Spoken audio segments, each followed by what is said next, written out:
welcome to MS Astrology. So, Central Politics and Astrological Analysis. మనము central లెవెల్లో ఇప్పుడు ఉన్న గవర్నమెంట్ అంటే నరేంద్ర మోడీ గారి గవర్నమెంట్, ఎన్డీఏ గవర్నమెంట్ ఎలాగా ఈ 5 years టెన్యూర్ కంప్లీట్ చేసుకోబోతోంది. అసలు దానికన్నా ముందు మనకి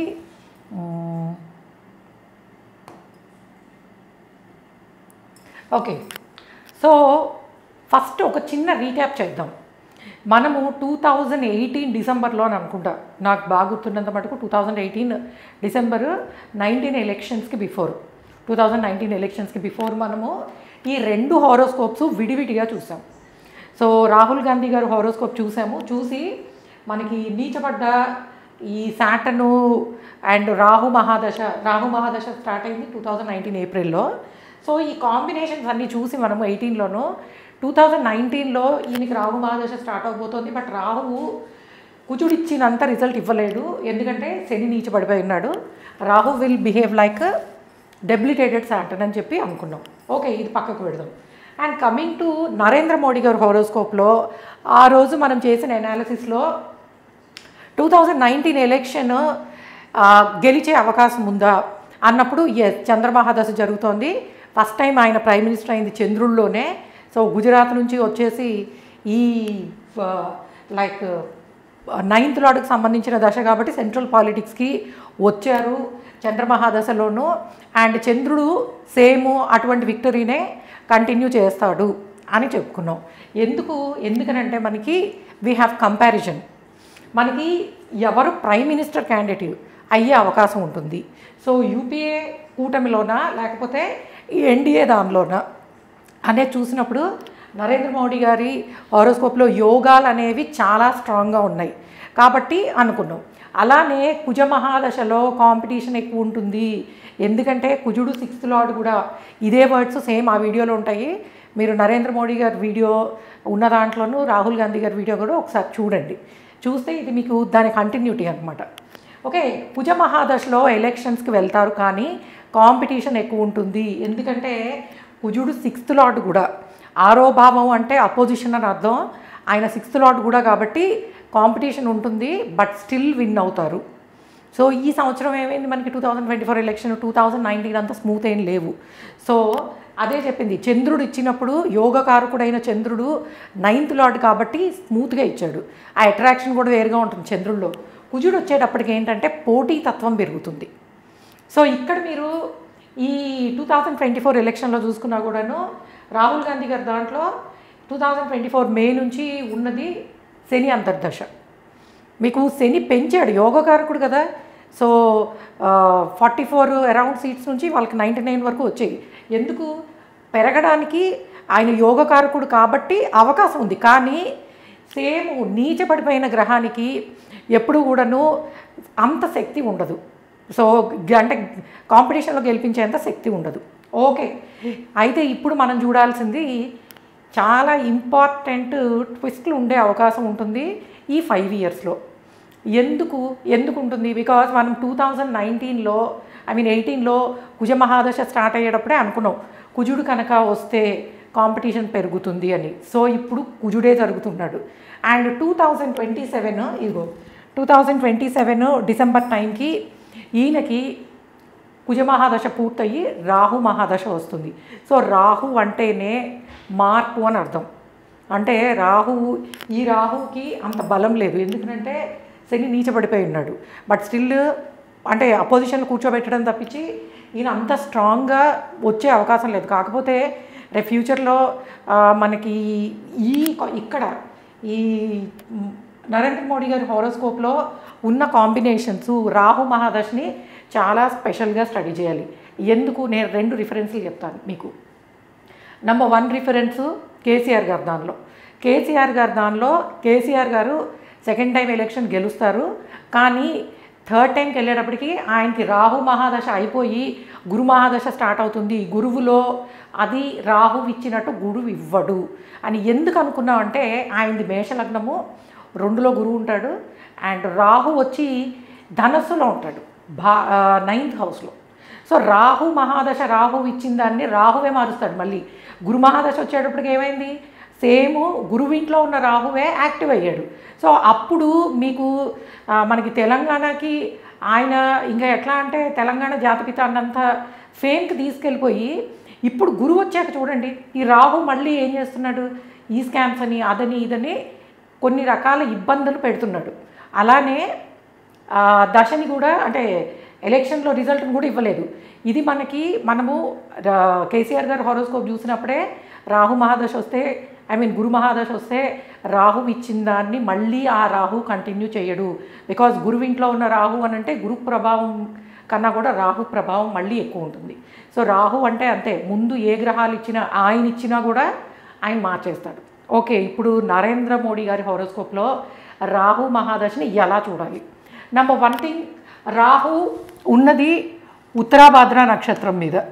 సో ఉత్తరాభాద్ర ఎవరి నక్షత్రము? శని నక్షత్రము. ఓకే, శని నక్షత్రం మీద ఉన్నాడు. And we have to see ఈ రాహు మనకి గురువులాగా తీసుకోవాలి. సో గురువులాగా బిహేవ్ చేసే అవకాశం ఉంటుంది.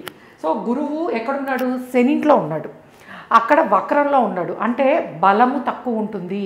సో అక్కడ గురు బలం తక్కువ ఉంటుంది. బట్ మనకి ఏంటంటే ఈ రాహు మహాదశని శని నక్షత్రం మీద ఉన్నాడు, అండ్ ఆ గురువును కూడా ఎవరు చూస్తున్నారు? శనే చూస్తున్నాడు. సో అయితే ఎలా ఉంటుంది అని అంటే 2028-29 టైంలో కొంతవరకు ఈ ఫినాన్షియల్ ఆస్పెక్ట్స్లో కొన్ని ఎలిగేషన్స్ రావచ్చు. అంటే ఆయన మీద కాదు యూజువల్గా గవర్నమెంట్ రిలేటెడ్ కానీ లేకపోతే ఆయన పాలనలో సో నరేంద్ర మోడీ గారు ప్రైమ్ మినిస్టర్గా ఉన్నప్పుడు ఇలాంటివి జరిగాయి అనే కొన్ని రావచ్చు. ఎందుకనంటే మీకు వక్ర గురువు ఉన్నాడు, ఎట్ ద సేమ్ సాటర్న్. కానీ సాటర్న్ నక్షత్రం మీద ఉన్న రాహువు అంత తొందరగా ఇస్తాడా అని అంటే ఇవ్వకపోవచ్చు, కానీ ఇవ్వడానికి కూడా అవకాశం ఉంది. ఎందుకనంటే ఏజ్ మ్యాటర్స్. సో మనకి రాహువు శని నక్షత్రం మీద 20 ఏళ్ళ వాళ్ళకో 25 ఏళ్ళ వాళ్ళకో ఆ దశ వస్తే అది ఇచ్చే పద్ధతి వేరు, లేట్గా ఇస్తుంది. కానీ మనకి ఈ 50 ఇయర్స్ దాటిపోయిన తర్వాత అండ్ కొంచెం ఎల్డర్లీ ఏజ్లో వచ్చే ఈ సాటర్న్ యాక్టివేషన్ అనేది టైమ్లీ ఇచ్చే అవకాశం ఉంటుంది. ఎందుకంటే ఆయన చేయాల్సిన డిలే అంతా అసలు ఆయన పాలిటిక్స్లోకి రాకుండా ఉండకముందు చేసిందంతా అదే కదా, సాటర్న్ ప్రభావమే. అయితే ఏంటి దీన్ని ఎలా తీసుకోవాలి? సో ఈ రాహు మహాదశ ఎలాంటి ఫలితాన్ని ఇస్తుందంటే 28 నుంచి కొంచెము చిన్న ఇబ్బందులు వచ్చినా కూడాను ఆయన 5 ఇయర్స్ కంప్లీట్ చేసుకునే పాసిబిలిటీసు 70-80% అయితే స్ట్రాంగ్గానే ఉన్నాయి. ఎందుకంటే ఇక్కడ ఈ హారోస్కోప్లో కూడా మనకి బుధుడు 2027 మార్చిలో వస్తాడు. మీరు అది జస్ట్ గుర్తుపెట్టుకోండి, 27 మార్చిలో వస్తాడు. ఈయనకి మనకి 2027 డిసెంబర్లో రాహు మహాదశ వస్తుంది.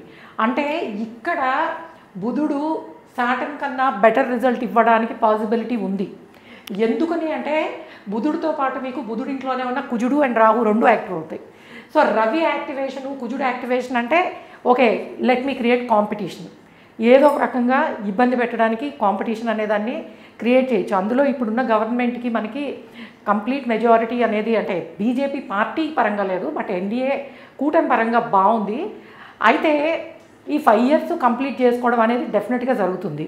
కానీ నెక్స్ట్ అంటే మనకి 2024 ఈ టర్మ్ అయిపోయిన తర్వాత మోస్ట్ ప్రాబబుల్లీ నా ఉద్దేశం ప్రకారము నరేంద్ర మోడీ గారు అగైన్ ప్రైమ్ మినిస్టర్ క్యాండిడేట్గా ఉండడము లేదా పాలిటిక్స్ని కంటిన్యూ చేయడం అనేది దానికి ఛాన్సెస్ 50-50 ఉన్నాయని చెప్పచ్చు. అంటే ఇంకా చెప్పాలంటే తక్కువ ఉన్నాయని కూడా చెప్పచ్చు.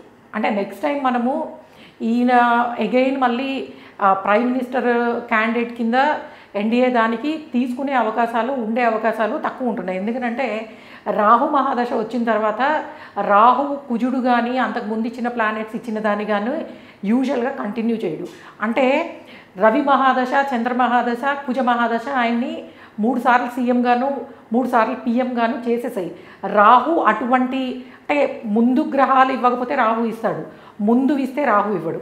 నేను కేసీఆర్ గారి దానిలో చెప్పింది అదే. సేమ్ రాహు 2 సార్లు యాక్టివ్ అవుతున్నప్పుడు రాహు ఇచ్చిన దాన్ని ఆయనే కంటిన్యూ చేయట్లేదు.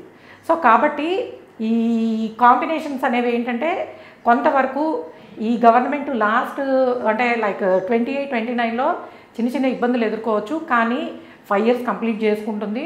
ఎందుకనంటే మీకు శని నక్షత్రం మీద ఉన్న రాహువు శని గురువుని చూడడం ఇవన్నీ స్లోగా జరిగే మార్పులు తప్పించి ఆల్ ఆఫ్ ద సడన్ కానీ ఒక ఒక ఇది క్రియేట్ అవుతుందన్నమాట.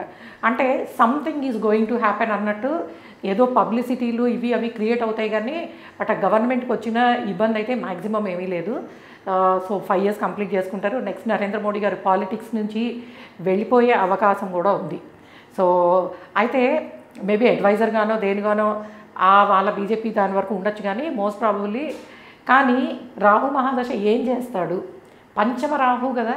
సో మరి పంచమ రాహు అంటే పంచమ స్థానం అంటే ఏమిటది? అవార్డ్స్ వచ్చే స్థానం. సో ఈయనకి నేషనల్ లెవెల్లోనూ ఇంటర్నేషనల్ లెవెల్లోనూ చాలా పేరు తీసుకొచ్చే అవార్డ్స్ రావడానికి అవకాశం ఉంది. ఎందుకంటే నరేంద్ర మోడీ గారి జాతకంలో ఉన్న పంచమ రాహువే ఆయన పేరుకు తర్వాత ప్రైమ్ మినిస్టర్ చీఫ్ మినిస్టర్ అన్న టైటిల్ ఇచ్చేది. మరి అలాంటి రాహు మహాదశ వస్తున్నప్పుడు సో కొన్ని టైటిల్స్ అవార్డ్స్ అండ్ ఆయనకి గౌరవ సూచకంగా ఇచ్చేవి నేషనల్ అండ్ ఇంటర్నేషనల్ లెవెల్లో కూడా రావడానికి అవకాశం ఉంది. ఎందుకనంటే రాహువు బ్యాడ్ ఫేమ్ గుడ్ ఫేమ్ రెండు ఇస్తాడు. పంచమ స్థానంలో ఉన్న రాహు కాబట్టి అవార్డ్స్ ఇవ్వాలి. సో అలానే రాహు అంటే రెండును గుడ్ ఆర్ బ్యాడ్ రెండింటిని ఇచ్చేస్తారు. మీరు అందుకే చూడండి ఇప్పుడు మనకి నరేంద్ర మోడీ గారిని ఇష్టపడే వాళ్ళు ఎంతమంది ఉంటారో వెనకాల ఆపోజిషన్గా కాదు అనుకునే వాళ్ళు కూడా అంతమందే ఉంటారు. బికాజ్ రాహు ఎప్పుడు కూడా ఒకేలాంటి అంటే గుడ్ బ్యాడ్ రెండు ఇచ్చేసే ప్లానెట్ అనమాట. సో కాబట్టి డెఫినెట్గా ఈ రాహు మహాదశలో ఆయనకి అవార్డ్స్ వచ్చే అవకాశం ఉంటుంది. పాలిటిక్స్ నుంచి పక్కకి వెళ్ళిపోయే ఛాన్స్ కూడా ఎక్కువే ఉంది. సో ఇది ఆయనకి last term election last time prime minister కింద సక్సెస్ఫుల్గా 5 years కంప్లీట్ చేసుకునే అవకాశం ఉంది. ఓకే గాయ్స్, ఇది అండ్ ఇక్కడ ఒక చిన్న మాట చెప్పాలి నేను. మనకి నేషనల్ లెవెల్లో ఉండే వాళ్ళ డేట్ ఆఫ్ బర్త్ డీటెయిల్స్ మనకి యాక్యురేట్గా దొరుకుతాయి. ఎందుకనంటే ఇంటర్నేషనల్ లెవెల్లో ప్రాక్టీస్ చేసే ఆస్ట్రాలజర్స్ కూడా చాలామంది ఇండియన్ పాలిటిక్స్ మీద దీని మీద రిఫరెన్స్గా తీసుకుని చేస్తూ ఉంటారు. బట్ మనకి స్టేట్ లెవెల్కి వచ్చేటప్పటికి ఆ అవకాశం ఉండదు. అందుకే నేను కేసీఆర్ దానిలో మారుతుందని తెలిసినా కూడా ఆయన దాని వరకే కన్స్ట్రైన్ చెప్పింది. ఎందుకంటే రాహు అంత స్ట్రాంగ్ కాబట్టి. బట్ మనకి మిగిలిన వాళ్ళతో కంపేర్ చేయడానికి ఎవరి డేట్ ఆఫ్ బర్త్ డీటెయిల్స్ దొరకవు. సో అందుకే నేను పర్సనల్ హారోస్కోప్స్ అనలైజ్ చేస్తాను తప్పించి ఇలాగ ఇంత అథెంటిక్గా ఈ విధంగా మనకి నరేంద్ర మోడీ గారిది అట్లనే రాహుల్ గాంధీ గారిది అథెంటిక్గా డీటెయిల్స్ ఉన్నప్పుడు, ఎందుకంటే నేషనల్ లెవెల్లో చాలా పాసిబుల్ సోర్సెస్ చాలా ఉంటాయి మనకి తీసుకోవడానికి. బట్ స్టేట్ లెవెల్కి వచ్చేటప్పటికి కష్టము. అందులోనూ మనకి ఏపీ పాలిటిక్స్ దగ్గరికి వచ్చేటప్పటికి చూస్తే అసలు చంద్రబాబు నాయుడు గారి హోరోస్కోప్ ఎవ్వరికీ తెలియదు. అండ్ నా ఉద్దేశం ప్రకారము నేను ఒక చిన్న లాజిక్ దీనిలో చెప్తాను. మీరు భువనేశ్వర్ గారిని చూసుకోండి. సో ఎందుకు ఆ రిఫరెన్స్ అంటే కొన్నిసార్లు భార్య వలన సక్సెస్ అనేది కూడా చాలా అద్భుతంగా వస్తుంది. ఎందుకనంటే మనకి తండ్రి అంటే ఆవిడని తీసుకుంటే తండ్రి 2 సార్లు సీఎం, ఎక్సలెంట్ యాక్టర్, సొంత పార్టీ పెట్టి గెలవడం ఇవన్నీ జరిగాయి. అంటే ఇక్కడ మనకి రిఫరెన్స్ పాయింట్స్ లేనప్పుడు సో చంద్రబాబు నాయుడు గారిది తెలీదు. కానీ దీన్ని ఏమంటారంటే రివర్స్ ఇంజనీరింగ్ లాగా రివర్స్ స్ట్రాటజీ. ఎట్లా అంటే లైక్ ఆవిడ జాతకం తండ్రి చీఫ్ మినిస్టర్ 2 సార్లు అయితే హస్బెండ్ 3 సార్లు అయ్యారు. సో 2 times + 3 times అయ్యింది. అంటే నా ఉద్దేశం ప్రకారము ఆ హారోస్కోప్ చాలా స్ట్రాంగ్గా ఉండాలి. అటు ఫాదర్కి ఇటు హస్బెండ్కి రెండిటికి మీరు ఎవరినైనా చూడండి. అయితే ఈ కుటుంబ పరంగా ముందు వాళ్ళకి ఇచ్చేసి తర్వాత వాళ్ళకి ఇస్తున్నారని అంటే ఎందుకంటే మిగిలిన వాళ్ళ పిల్లల్లో ఇలాగ సీఎం అయిన వాళ్ళు ఎవరు లేరు. సో కాబట్టి మేబీ చాలా స్ట్రాంగ్గా ఆవిడ హోరోస్కోప్లో ఇటువంటి కాంబినేషన్స్ ఉండొచ్చు. సో మనకి ఏంటంటే డేటా అవైలబిలిటీ అనేది చాలా కష్టం. అందులోనూ మనకి స్టేట్ లెవెల్ లీడర్స్ నుంచి డేటా తెచ్చుకోవడం ఇంకా కష్టము. ఆ యాక్యురసీ ఎంత ఉంటుందో కూడా కొంచెం డౌటే. కానీ నేషనల్ లెవెల్లో ఇంకా చెప్పాలంటే మనకి బాలీవుడ్ యాక్టర్స్వి ప్రియాంక చోప్రా కానీ లేకపోతే షారుఖ్ ఖాన్ కానీ ఇంకా వీళ్ళవి కొంచెం సీనియర్స్ ఎవరైతే ఉన్నాయో వాళ్ళ డేటా కూడా చాలా ఈజీగా దొరుకుతుంది. ఎందుకనంటే నేషనల్ లెవెల్లో ఉండే ఆస్ట్రాలజర్స్ కానీ ఇంటర్నేషనల్ లెవెల్లో ఇండియా నుంచి అంటే ఇండియా కోసము అనలైజ్ చేసేవాళ్ళు కానీ ఎక్కువ మంది ఉంటారు. వాళ్ళ దగ్గర మనకి దొరికే డేటా చాలా యాక్యురేట్గా ఉంటుంది. అంటే 2-3 ఆస్ట్రాలజర్స్ని మనం రిఫర్ చేసి ఓకే వీళ్ళు ఇది తీసుకున్నారని అనలైజ్ చేసి అండ్ కొంచెం సోర్సెస్ నుంచి కన్ఫర్మ్ చేసుకున్నప్పుడు మనకు కరెక్ట్ డీటెయిల్స్ వస్తాయి. అదర్వైజు స్టేట్ లెవెల్లో డీటెయిల్స్ని కనుక్కోవడం అనేది కొంచెం కష్టము. సో అందుకే నేను పర్సనల్గా ఎలా ఉంది అనేది మటుకే చెప్తాను. కానీ ఈ నరేంద్ర మోడీ గారి హారోస్కోప్లో చెప్పినప్పుడు ఎయిదర్ 2018లో చెప్పినప్పుడు కూడాను ఐ హ్యావ్ రాహుల్ గాంధీ గారి హారోస్కోప్ కూడా చేశాను నేను అదే టైంలో. 2 హారోస్కోప్స్ నాకు క్లియర్గా అర్థమయ్యి తెలుసున్నాయి కాబట్టి మనం నరేంద్ర మోడీ గారి దానిలో ఎక్కువ అథెంటిక్గా చెప్పగలిగాము. సో ఇప్పుడు అది 2018 లాస్ట్లో చెప్పింది. నౌ వీఆర్ ఇన్ 2024 జూన్లో ఉన్నాము. గవర్నమెంట్ కూడా ఫామ్ అయింది. సో కమింగ్ 5 years ఎట్లా ఉంటుందనేది ఇందాక నేను అనలైజ్ చేసి చెప్పాను. సో ఇది మనకి నేషనల్ లెవెల్లో ఎలా ఉండబోతున్నాయి అనేది. Okay guys, thanks for listening. By.